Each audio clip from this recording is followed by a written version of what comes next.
दोस्तों सबसे पहले इस फोटो को देखिए। इस फोटो में आपको माँ और बेटा नज़र आ रहा होगा। ये दोनों न्यूयॉर्क में रहते हैं और बिल्कुल ट्रू स्टोरी है, बिल्कुल रियल स्टोरी है, न्यूयॉर्क की घटना है, जिसमें इनका जो बेटा है वो 2 साल की उम्र में आत्माओं को देखने लगता है। आप सोच रहे होंगे कि ये बिल्कुल असंभव है। बहुत सारे लोग भूत प्रेत पर यकीन नहीं करते हैं, लेकिन आज की यह कहानी सुनने के बाद उन लोगों को भी यकीन होने लगेगा, उनके रोंगटे खड़े हो जाएंगे कि भूत प्रेत होते हैं। 2 साल की उम्र में एक दिन इनका बेटा अपनी माँ को कहता है कि माँ, आज मुझे दादी ने उठाया। बेटा सो रहा था रात में, जो सुबह उसकी दादी बेटे को उठाती है। ये लेकिन यहाँ पे ट्विस्ट ये है कि दादी 2 महीने पहले ही मर चुकी थी। अब आप सोच रहे होंगे कि हो सकता है जो उनका बेटा है वो इसी तरह की मनगढ़ंत बातें करता हो। उसकी मम्मी को भी यकीन नहीं होता है।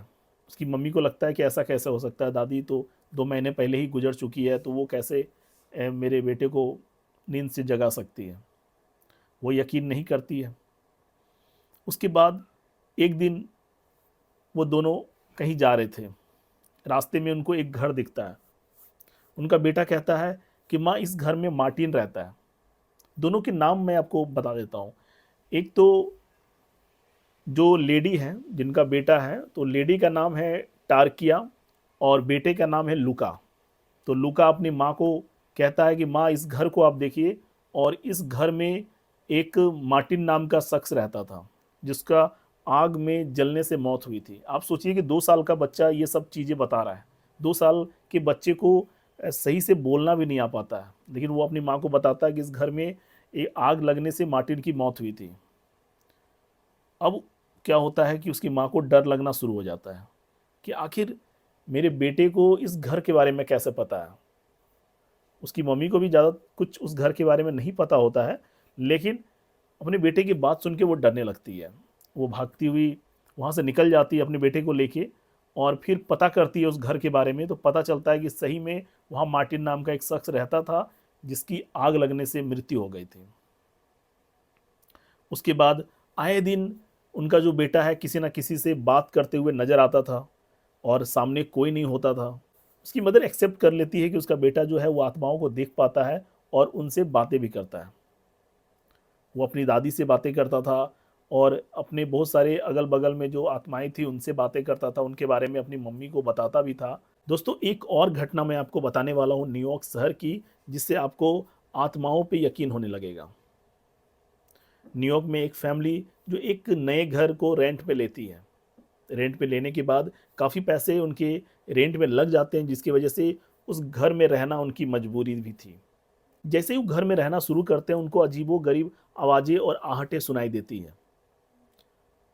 शुरू में तो वो इग्नोर करते हैं कि हो सकता है उनका वहम हो, और ये सब आवाज़ें जो हैं वहम की वजह से उनको सुनाई दे रही हैं। लेकिन जैसे-जैसे समय गुज़रता है, आवाज़ें और आहटें बढ़ती जाती हैं।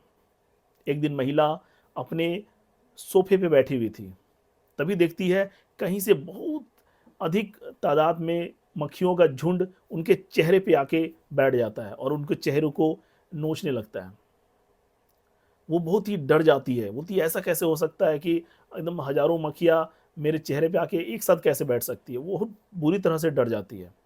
उसे कुछ समझ नहीं आता है, इसलिए वो सामने उसके घर के नियरेस्ट में जो चर्च था, वहाँ पे जाती है और पादरी को सारी बातें बताती है। पादरी कहते हैं कि मुझे पता है, उस घर में भूतों का डेरा है, इसलिए तुम्हें वो घर सस्ते में मिल गया, तुम उस घर को बदल दो। और वहाँ पे 1-2 नहीं, पूरे 100 आत्माएँ घूमती हैं उस घर में। तुम उस घर से निकल जाओ, दूसरी जगह शिफ्ट हो जाओ, सारी समस्याएँ तुम्हारी दूर हो जाएँगी। महिला वैसा ही करती है, अपने बच्चों को लेकर दूसरे घर में शिफ्ट हो जाती है। उसके बाद ये जो आत्माओं का सिलसिला है वो थम जाता है। तो दोस्तों आप मानो या ना मानो, लेकिन ये जो घटनाएँ न्यूयॉर्क की मैंने आपको बताई हैं, ये बिल्कुल सच्ची घटना है। अच्छी लगे तो एक कमेंट और मेरे वीडियो को लाइक करना बिल्कुल ना भूलें। Thank you.